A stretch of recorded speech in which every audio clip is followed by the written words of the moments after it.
Hi guys, magandang araw. So, ngayon magagawa po tayo mag-ihaw pa tayo ng isda. So, bumili po kami ng pampano, tapos tuna.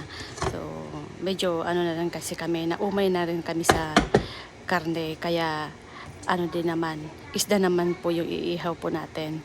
So, dito sa Canada guys, mas mahal po ang mga isda compare po sa karne or sa mga pork or yung mga baboy or beef.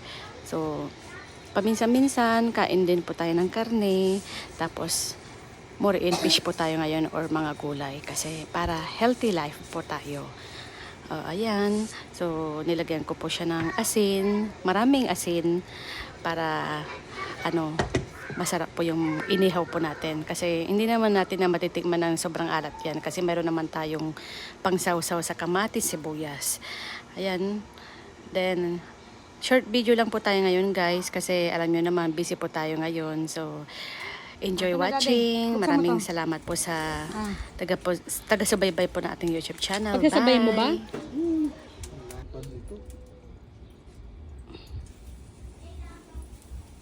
Akin na yun. Yung isa? Aray ko. Huy. Ano na yung kortina ko?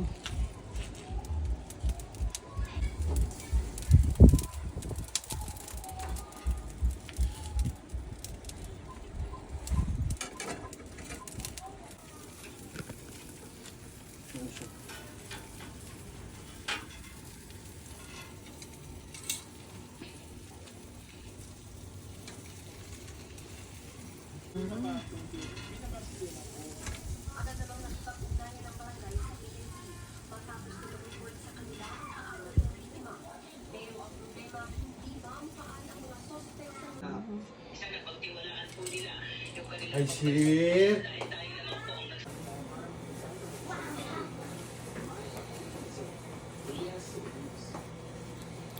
You like fish? Yeah.